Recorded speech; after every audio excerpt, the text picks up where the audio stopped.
En plénière du 22 décembre, les sénateurs ont à l'unanimité donné quitus à l'exécutif de créer le Conseil supérieur de la Cour des comptes et de discipline budgétaire.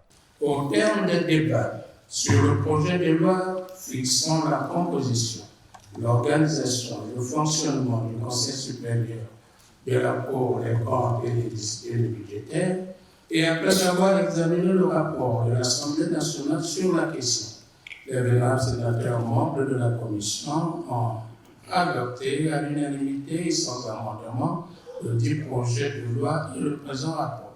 Le ministre d'État en charge des affaires foncières qui a défendu le projet de loi qui fixe l'organisation de ce Conseil supérieur de la Cour des comptes s'est apaisanti sur la nécessité de créer cet organe qui vise à renforcer le contrôle dans la transparence et la gestion des fonds publics.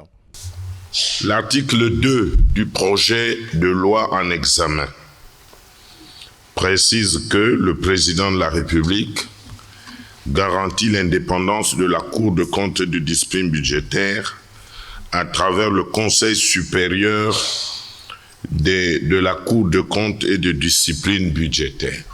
Le problème de la garantie de l'indépendance de la Cour de comptes est assuré par le président de la République lui-même. Toutes les garanties ont été données d'abord par la Constitution, ensuite par les lois organiques. À leur entrée en fonction, ils prêtent serment. Ici, les garde-fous sont donnés. La limitation de la compétence est bien tracée.